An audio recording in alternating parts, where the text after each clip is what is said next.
Lovely jubbly. Interview recorded with Ian Elenor at his home Fisher's Cottage on the 17th of May 2013. Ian, you weren't actually born in the village. No, I was born a long way away. I was born in Darlington. Right. At that time my parents lived in North Yorkshire. My father was at sea. He was an officer with P&O. My mother was a teacher. Shortly after that we moved to Scotland. My father worked in the docks for a shipping organisation in the docks. And then in the late 50s we moved to Shapwick. My brother and I were put on a plane in Edinburgh, and we were met by my auntie in London. And we lived in Shapwick for a couple of years. I went to school there, and then eventually parents moved to Stogursey. My mother was a supply teacher, and she had a job for 2 weeks in Stogursey, and we've been around ever since.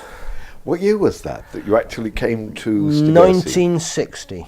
1960, and to start with we lived at the top end of the village, what was the old Fox and Hounds pub. Oh, you lived in there? Yes, it had been converted, and we lived in there for a while, about 18 months I think. I can't really remember, I was only about 6 at the time, and then we moved down to Zogs. Okay. Your mother was a teacher. So 1960, you would have been what age then? I was 6. You were 6, right. So you went to school, the village school? I went to the village school, yes. The small school in Shapwick, 2 classes, and quite homely. I was quite taken aback when I went to Stogursey. It was very Victorian. A long, big, dark hall, split in by screens into 2 classrooms. My first teacher was Mrs. Flukes, and then the juniors and infants, well certainly the infants, had 2 classes at the back. How many kids there? Difficult to say. The reason that Mother got the job was because numbers had expanded dramatically because of the influx of Hinkley Point workers.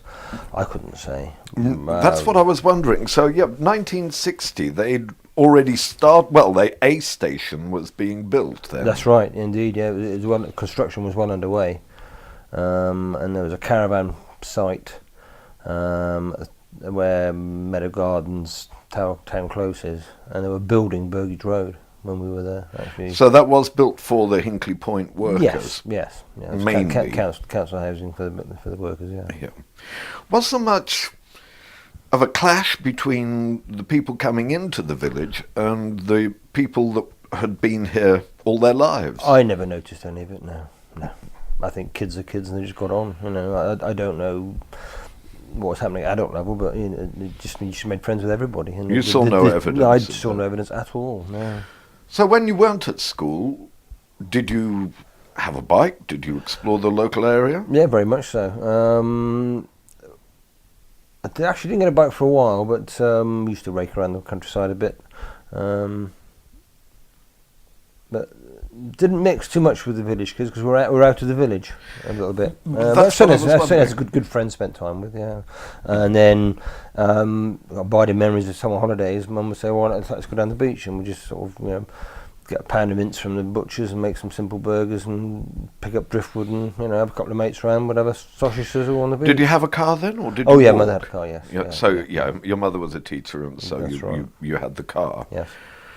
Did you see a lot of your father, or was he still... Spells. He was always involved in shipping, and there were spells when he would be working for, say, a shipping agent in London or Liverpool, and sometimes he'd come on weekends, and then he'd get a job on board ship and be away for several months, and so it was patchy, really. So I didn't see a lot of him, really. And then you left school... Well, I left Stogursey School. School in 1965, and passed my 11 plus. I went to the local grammar school, Dr. Morgan's in Bridgewater. Okay. How would you get there? We went on the service bus, Okay. Enterprise Bus Company, which was based in a private bus company based in Otterhampton.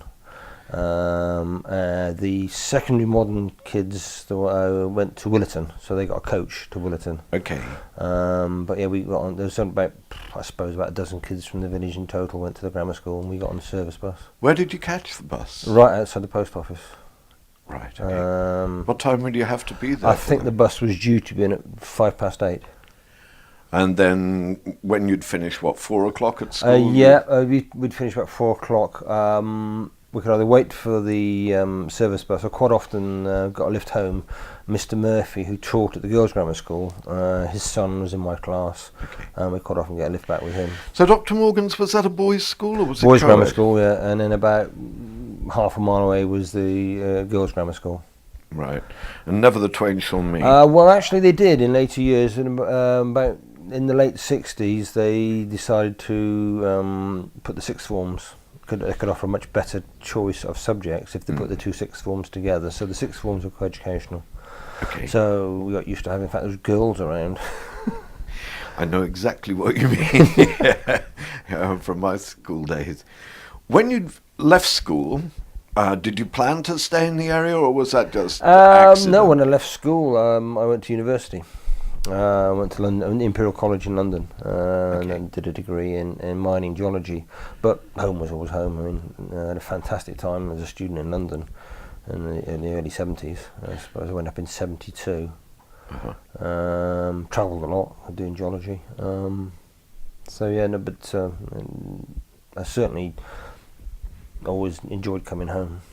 So you've always considered this your home, rather than up in the north of England? Oh yes, Stogursey. I left the north so long ago, I was so small, I have no recollection. No memories of that? No memories at all, really. What are your earliest memories of the village? What struck you most when you first arrived here? What struck me? Well, as a young boy, you just get on with it, I suppose. You take it all for granted, you really. Do very much Yeah. so. I can remember one. We must have been the only family in the village with a pepper mill, and it was when we started top of the line. It's been sent down to Mrs. Glover's, which is a wonderful shop, a complete emporium. It's where it's what's now called the Stogursey Emporium is, with the big shop windows. I know. Yeah, well, that was Mrs. Glover's, and it was the local general store. And there was literally things like paraffin stoves hanging from the ceiling on brushes, and the deeper you went into the shop, the darker it went. Wonderful. And Mrs. Glover was a large lady, and her husband was a tiny man, and slightly deaf, and being sent down there for peppercorns for the pepper mill. And Mrs. Glover said, "Oh, no." And then you could just see, and she got the pickling spice and picked out the peppercorns so that we could have peppercorns for our pepper mill. Good grief. She's a remarkable lady. Yes. How long ago? Well, that shop must have closed when?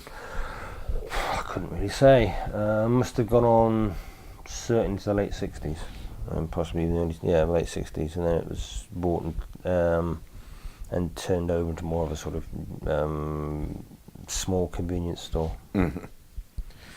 But if she didn't have it in the shop, she'd send, next time Tom went into Bridgewater, he'd buy it so she could then sell it on, and he used to do a round. What about things like newspapers? Would you go there, or was there when the newspapers, I can't remember what we did about newspapers. We probably didn't get one. I think the village was pretty well provided. I think probably Alan Searle down Back Street, I'm pretty sure, would be the newspapers. We must... Yeah, we got delivered. I'm sure Mum and Dad always read the Telegraph, so yeah, it must have been delivered by Alan Searle, because there wasn't a paper shop as such for a while. I wondered about that. What about other things like coal? I presume most people heated their homes with coal. Dinham's and Stowey always provided coal. Down Mill Lane? Yeah, and bread. There was a bakery in the village. So I gather, yeah. Whereabouts was that? That is, about 3 or 4 doors down from where Miss Glover's is, there's another, what looks like quite a big shop windows in there. I know. Good bread. And there was a cobbler. Didn't do much cobbling, did a few repairs and sold the old shoes. Top end of the village, Mr. Quick. And there was the post office, was actually to the side of where the post office is now. That was another general store, and then the post office off at one side. There was what we called the baby shop, which is what now Mr. Searles is, sold prams and baby clothes. Oh, really? Yeah, the garage had a big blue sort of wooden door and sold petrol. There was the butcher's on the corner, and then the shop down Lime Street. So they were It was pretty well provided for. Well provided for. What was it like round by St Andrew's Well then? Bit unkempt, bit uncared for. I wondered about that. It seems to have been tidied up a lot Yeah, in it has, yeah. more recent years. Yeah. But that bit at the behind the old cross house, Vic Squires was telling me there used to be stables there. I don't know when they No, I had wouldn't gone. know. No, I can't remember those. No. But did you ever go down round by the castle? We used to play in the castle. Well, that's what my mother's house is literally on the edge of the third moat, and it was run down. The moat wasn't as deep as it is now; it actually was dry, and the bridge, you couldn't see the bridge at all. That was all just a big embankment. Really, just all overgrown. All overgrown, and we used to sort of go in and play in what is now the inside the castle. There, as part of our playground. Yeah. Wonderful, Yeah, lovely place to and play. a got a microclimate of its own. I should think so. Yeah. So when was it all done up there? Oh, well, Landmark Trust moved in. I'm terrible on dates. I couldn't honestly remember now. No, but you remember it being done. Oh yeah, very much so. Yeah. Must have been when I was at university. Must have been early 70s. So that you were no longer allowed to play in. Oh, certainly not. No, that was it. Well, you've got to grow up sometime. Well, I don't see why. I've been resisting it for 60 years. Yeah. You must know then quite a lot of people that are still around, your contemporaries at school. Yeah, Clifford Jones I was at school with, who still took over his father's farm here in Shirton. Chrissy Harris is still around. Roger Plowright. They're all contemporaries. I should think so, yes. Some people have obviously, like Brian Plowright, have gone on to do all sorts of things. Where Brian keeps his cars now, was that, what, a farm? I think it was part of a small farm, yeah. There were several small farms in that area apparently, but all got a bit redeveloped. When Burgess Road was put in, I think at least 2 farms went. At least 2. There were farms in those days were nothing like they are now. A couple of people had a small farm, maybe had a couple of pigs, a few cows, and milked maybe 5 cows. So there were essentially small holdings. Small holdings, we call them small holdings now, and there were a lot of those around, small holdings. Well, I've often wondered about this, because there do seem to be a lot of farmhouses, well, like the one I'd live in, but I look at it and I think, well, where was the farm? You know, it can't have had a great deal of land. Yeah. And then you've got Bishop's, you've got the one where Pete Farmery lives, Newnham, Gills on the corner, which is now gone. But and I do wonder, it must have been very labour intensive. Oh, extremely labour intensive. I'm talking to Bill Newbury. He left school to be a carter's boy at Gills Farm. And yeah, it was phenomenally labour intensive. I mean, the number of people working on the land now is tiny fraction. When you think, it's particularly working horses, and then early machinery was still very, very basic. The tractors were still small. Maybe you were pulling a 2-furrow plough. Yeah. Yeah, very, very labour intensive. It's so mechanised now. When you were at school, did you ever go and earn a bit of pocket money by helping farmers out? No, not really. There were some people who would go pea picking. Yeah, that sort of thing. I never did really. No. No, I think a lot of local people, well, they did what they needed to do. So you studied mining and geology, and you worked away? Well, by the time I was at university, there'd been a big interest in nickel. They found and manganese nodules, and suddenly there was a big boom of intake into universities, etc. But then by 1975, there was suddenly realised actually there's not a lot you can do with it. Manganese and nickel, you can make a bit of stainless steel, you can harden up special steels, but actually it's not a volume producer. So the mining industry as a whole was in a bit of recession, and so I actually completely changed track and did a teacher training course. I see. Which was a bit of a shock. It must have been. Not for much for me, but for the sort of establishment. But no, so I went to Bath University and did a postgraduate certificate in education. And then I didn't get a teaching job, but I worked as a lab technician and part-time teacher in what was the old grammar school. It's now become comprehensive, Haygrove. Okay. Bernard Storer, a very, very good teacher, one of these inspirational teachers, biology teacher. He was director of studies there and said, Ian, I don't suppose you'd be interested in I said, I need a job.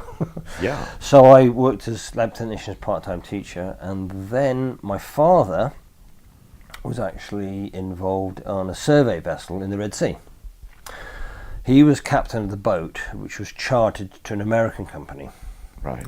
And this American company were looking for people to literally man the boats. And they realised if they actually recruited in UK, it was a lot closer than the States. And so I was driving a boat, taking soundings in the Red Sea. Wonderful.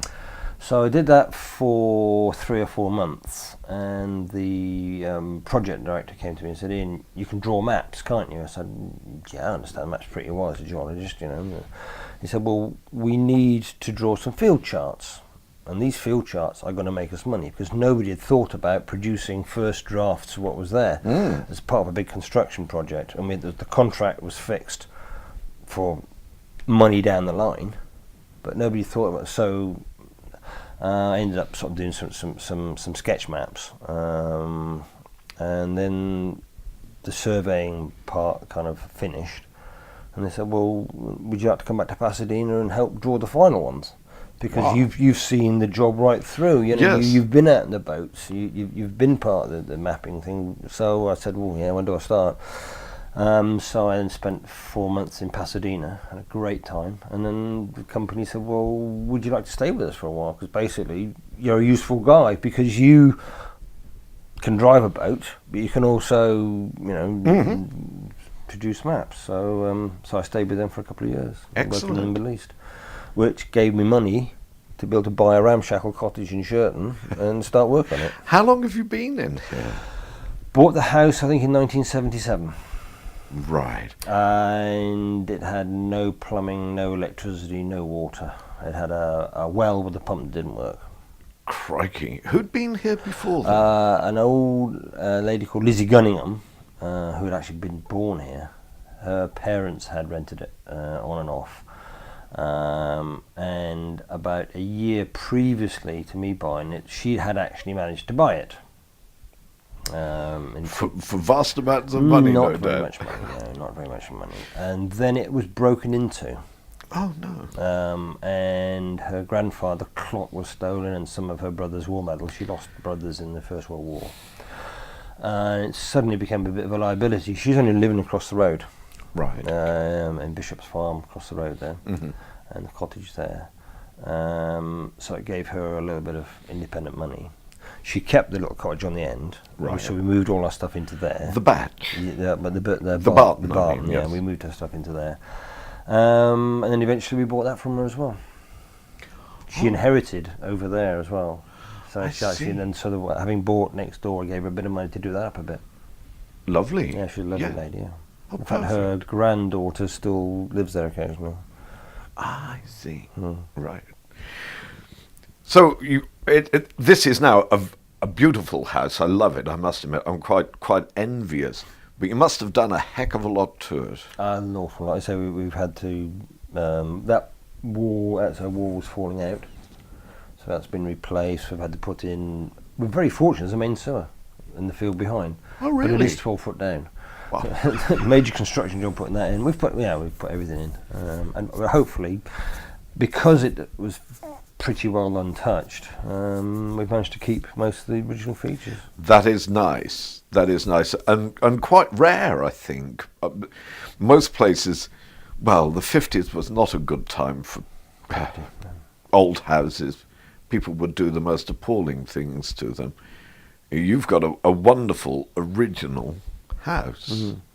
Pretty well. It's had a fairly interesting history. We thought it was Victorian when we first bought it. All the beams were actually plastered over and hidden away. Really? Those pale strips you can see were laths. I wondered about that. And this chimney obviously smoked like crazy because that's smoke blackening. Ah. So you had to have the chimney lined? We did well, that. you've put a log burner and in now. behind me here was a smoking chamber. I wondered if it had one. But that's now incorporated into next door. It had been quite some time ago. Okay. And that door there would have gone straight through into the barton. Yeah, So basically, you lived in a house, and your cattle were in the end. So in the end, Longhouse, yeah, some lived in the end. Yes, so it's what, 16th century? Late 16th Late century. 16th century. And the end of the house has fallen out at some point, which we found out when we took the rendering off. And we've got a 6-foot extension. It was probably done about 200 years ago. Do you know anything at all about the history of the house? Not really. We know that a John Fisher lived here. Oh, I see. Hence, yes. And we also think it, looking at the ties, it did have quite a lot of land attached to it at one point. Yeah. Lovely. But we've just got a big garden now, which is fine. Oh, yes. It's more than enough. Yeah, it keeps you occupied. It certainly does. It's got a very good aspect, actually. Cause it's perfect. Yeah, absolutely perfect. Do you have much trouble with the stream outside? Only getting in and out. I mean, the stream gets to within 2 feet of the house and then drains down the road. So as long as you've got wellies in the house, you're fine. You're okay. Absolutely. And you can always get out the back and over yeah. the fields if you're really stuck. No, it's been well sited. Because, of course, the stream is actually a road. Really? That's Bailey's Lane. Ha! It was only declassified about 20 years ago. Good grief. Mm. Good grief. And talking to Bill Newbury, he said that when they were hauling hay, they used to try and make this the last run because it would cool the horses down, but also the wheels would dry out. Yes. Is what they were. Yeah. Then there's a pond at the top. There's the horse pond where they used to wash the horses down. The horse pond? It's right on the corner. Right on the... I know where you around mean. the corner. There's the horse, what's called the horse pond. Good grief. There's a tiny little dam there, but there used to be quite a deep dam. They walk the horses in to wash them down. Beautiful. Cool them off. Yes. Good old days. Well, they say so. Well, yes. Life was hard. Good and bad. Must have been hard, though. Life must have been hard. It must have been. It must have been. But I think people were physically stronger. Hardier. That too. Yeah. Very much so. But times change. Times change. I would like to find out more about the history of the area. I'd like to know a little bit more about Shirton Court, because there are, I think the rear of that property is quite old. To me, Shirton Court is a folly. The old part is at the back. At the back, yes. And then out of the years, as has been gentrified, that edifice you see at the front is, yes. Is a bit yes. of, yes, so it looks very grand, but to my mind, certainly the front part has never had much land with there or anything. So. No, it hasn't. The back bit is the bit that interests me. Yeah. I'd love to have a route around in there. They've got some very, very interesting fireplaces out the back. I can imagine. You've been in that house? Yes. Ah, lovely. Who's living there now?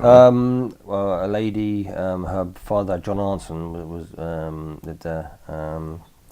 But it's too big for her now. She's looking to sell and move on. Oh, really? So it's for sale at the moment. Well, that's worth knowing. Yeah. I'm very happy with our house, but I think a time might come. Are you apprehensive about the new power station? I'm apprehensive about the intervening years while it's being built. I am not at all a fan of nuclear power, but I've grown up alongside it. I've seen the benefits it has brought. It's definitely brought economic benefits to the area. And there's no question about that at all. It's brought good communication, good access to the area. And once should it be built, by that time the other two power stations are going to be defunct. We'll still have power stations on our doorstep. But the intervening time I can see has been a time of huge disruption, and that does concern me. I think it concerns all of us. The sad thing is we're now of an age where the way things are going, it's likely to take longer than anticipated. And by the time it is built, I shall be well into my late 70s. You're right. The next few years are going to be difficult. But balanced against that, I live in I'm very happy with everything else. You're nicely tucked away here. At least you haven't got trucks thundering we haven't by. got it on our doorstep. We're set back from the road. Yeah. We can't see it. And so we'll turn a blind eye, I think. Very wise. Now, going back to the village, the greyhound is, well, it's dying now, sadly, but at one time I suppose it must have been very popular as a It always has been the more popular pub of the two. The Ackland Hood was run by a rather odd couple, the Kifts, and a friend of mine described the saloon bar as the waiting room in Mars Hotel. What was that about them? It was just they weren't very welcoming. They had a small regular clientele. It was never busy. The busiest night was when they used to have the quiz nights there, and they ran it. But they ran bed and breakfast and had rooms and things, so it sort of it ticked over. So it was, well, a hotel or a not boarding house, more or less. Yes. Yeah. But the Greyhound always has been the busier. The most popular pub was probably the Sheraton. Yes. Can you remember the Burton? Yes, just. Ah. The Burton, run by Mr. Jarvis, you had to go around the back, so the scullery. The front door was never used. And I think my first introduction to it was where I was did some work, helped my uncle out. And it was something like about 10 o'clock on a Saturday, no, that's earlier than that, but 9:30 on a Saturday morning. I went in, the fire was lit, and there's blokes playing cards. Wonderful. They were the catchers, and they got up at some ungodly hour. The catchers? Catching the chickens. Oh, I see. Yeah, the catchers. So they got up and literally caught the chickens in the dark to get them to the factory up at the Stowe. At Stowe, yeah. So they could have chickens to pluck the rest of the day. Good grief. They finished 8 o'clock. Good grief. Once the lorries are in, yeah, that's it. And the chickens are unloaded and they hosed them down. I mean, that was it. So it's a bit like Billingsgate or wherever it is, Yeah. So the pub owned. Was it just a cider house? No. There's a few beers and it was pretty basic, but always welcoming. There's always people in there. And my mother has a story. They went with some friends. Some shipping friends of my father's, they were Swedish, and they went to the front door, mistake, round the back, and the story was that they pulled a curtain across, and one side was the public and one side was the lounge.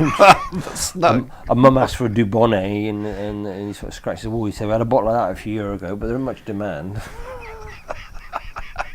Well, that's what pubs were like in those days, and I rather miss that in a way. Yeah. People now, in the depth of the countryside, that expect to get more or less anything. No, pubs should be just basic, really, yes, I think. Yeah. You lived in the Fox and Hounds? Yeah. That was had been the Fox and Hounds. Yes. Yeah. Well, when did that close then? If I it was don't know. a private house when you were in there? You have to ask around for that. Was there any evidence inside of its previous history, or had everything just gone? Yeah. But what's quite interesting though is talking about old features. One morning it came down. There's a brown sort of patch on the wall, and it was hot. And basically, the old beam in behind had caught fire. Crikey! And it was smouldering. So when the small fireplace was put in, obviously they hadn't protected the back of the beam, and it was literally glowing. Good grief! I don't know how long it had been. Probably could have been burning for weeks. You just don't know. No. No. I've been told that at one time the village had its own fire engine. Really? Yeah. Yeah, Vic told me Right. that. Right. Before Stowe was the main Local one. Yeah. There are very few thatched places around now. You've got that one on the corner of Lime Which Street. has burned down twice Really? in recent times, yeah. That's what I was going to ask. You've got Steve Logan's That, as far as I know, is certainly up on the end. Yeah, the ones that thatched, they lost their thatch twice. And what was very funny, the couple that were in there, Charlie and Edwina, I think her name was, when the thatch had finished, the thatcher said, "Well, you know, do you want something on the roof?" You know, and Charlie said, "No." He said, "I don't want a pheasant." He said, and the thatcher, "No, I hate doing pheasants." He said, "How about King Kong?" The thatcher made a King Kong, and then somebody found a Barbie doll to put in the King Kong. Oh, wonderful, wonderful! Oh, perfect. I like that. Yeah. Was this house thatched originally? It would have been originally, yeah. I think most of them would have been. We've still got the timbers upstairs that show, you know, they were thatched, and then they raised the roofs and put the Bridgewater tiles on. That's what's happened with ours, but the original roof structure is still there, and on ours you can see trace of thatch. So yes, I suppose most of these properties around Well, here... it was the natural local material. Where would they have got the reeds from then? Where were the Straw. reed beds? It won't be reed beds with straw. Just straw? Straw, yeah. Right, Reed is very much import. They probably... I don't think there's much of a tradition of Somerset reed. So reed was very much from the east. Well, maybe over on the levels, Yeah. but not Yeah, round I think here. there's that, yeah, reed beds, the cut peat, but I haven't done any research, but I don't think there's much of a history of Somerset reed. Reed came from Norfolk. So, Yes, yeah. that's... They use straw, and of course the binders. That's where combine harvesters. You don't get a long stem anymore. No. So the tiles, I suppose, would have come from Bridgewater, the brick and tile. I think down at Cummich, yes. Cummich, Bridgewater, Dunware. Bridgewater's wealth and prosperity, such as it was bricks and tiles. Yes, it's quite strange. You went to university in Bath. I lived in Bath. Chandos, who had the brick and pipe works in, owned a soap factory, I think, or Also a glass kiln as well. And built Castle Street and so on in the town. He was also very active in Bath. Was he? He was the first person to employ John Wood as an architect in Bath. Mm. So there are strong links between the two places. I would have liked to have seen Bridgewater back in the days when it was a port. Lots of ships, not very big ships. No. But I think quite often the bricks and tiles went as ballast. I think they probably would have. But you find Bridgewater tiles in the West Indies, apparently. I can imagine that. What about Cummich? Was that ever... A minor port. I don't think it ever was a major. It's a very old ford.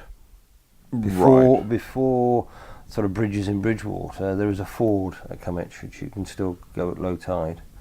Okay. Because if you think about it, if you come across the top of the Poldens, Yes. you can then get to Pollet. Yes. You can then cut across the Hams, and then you're out along the ridges along here. So apparently that's a very old route.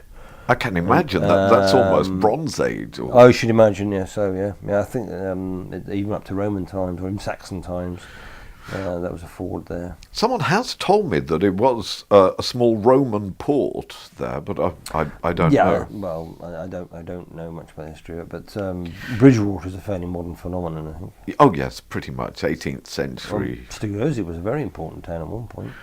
Tell me about Sheep. that. It was all down to sheep and the wool trade, so medieval. Yeah, well, where the garage and the Ackland Hood and Cross houses, they are new buildings. That was a market square. It's a Okay. huge market square. So it serviced quite a big area Yeah, then. so the properties down the north side, if I've got the arches, the coaching arches, Yeah. and Back Street was literally the back of the market, and then Crikey. those other buildings were all put in the middle. I see. So it must have had a charter then for a market. It was a classic rotten borough as well in its time. Really? Yeah, it had 2 MPs. 2? I believe so, and it's in the big house at Fairford. I think there's still a brass point measure for the standard, sort of the borough standard for the point. Good I grief. believe. Lovely. Yeah. Nice to see that. Hmm. So let me see now. Going back to your early days here in the village, obviously the markets and so on had long gone. Employment, I suppose the Point had taken over as the main employer in the Point area. was a major employer. Bridgewater Cellophane. A lot of people would commute out to Cellophane. Yeah. Bridgewater was very much where most of the work was going on. Some people maybe worked at Watchet in the paper mill, 1 or 2 that way. Right. 1 or 2 people in Taunton, but it's an awkward journey to Taunton, but Bridgewater was the employer. There's always been work at the dairy in Kennington, and also in slightly more recent times, the cheese factory in Kennington. Okay. The Packers was also an employer. When did that finish? I'll tell them the dates. I'm not. Yeah.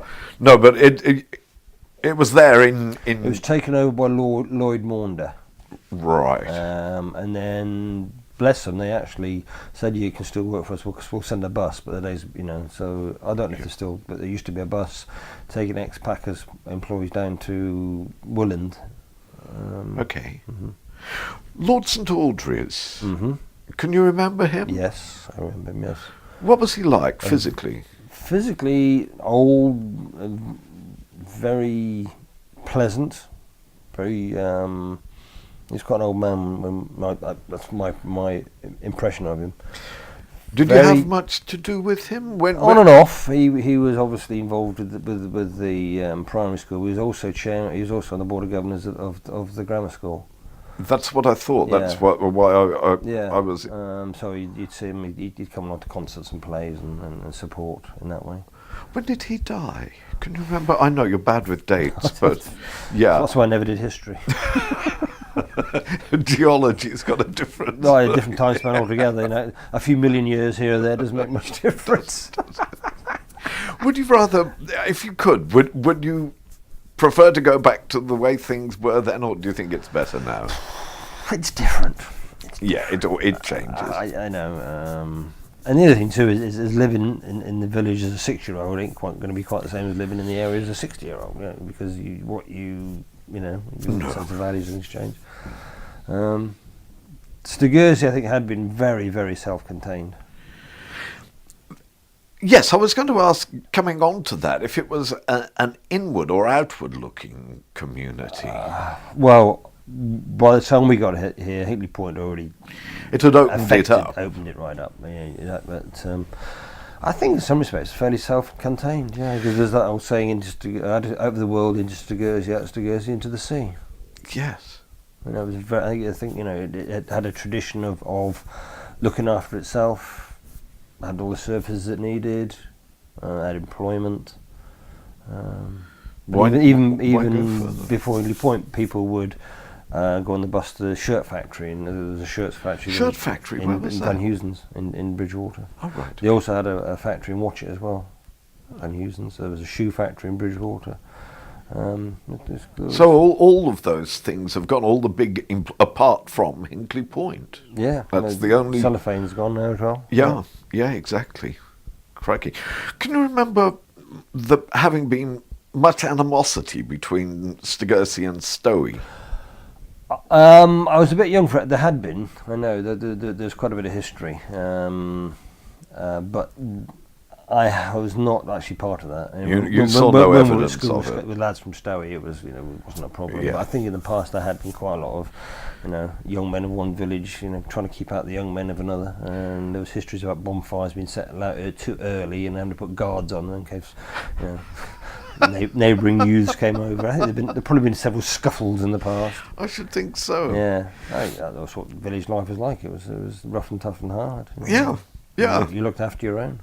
Well, people in Stowe tell me that Stogursey was a terrible, rough place, and people in Stogursey tell me that Stowe was the rough place. So, I don't know. When you take your choice. But I suppose there'd be no real need for anyone to go over to Stowe, other than working at the chicken factory. Mm-hmm.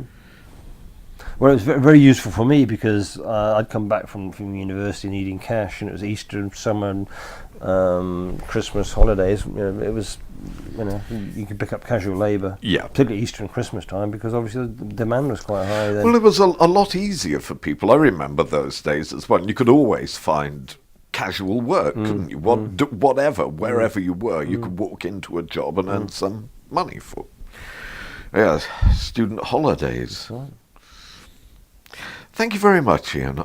I'm no doubt there are many other things I should be asking you, but if I think I've missed anything, would you be happy to come back? More than happy to. Super. Thank you very much. Thank you, Phil. Cheers. We're 41 minutes.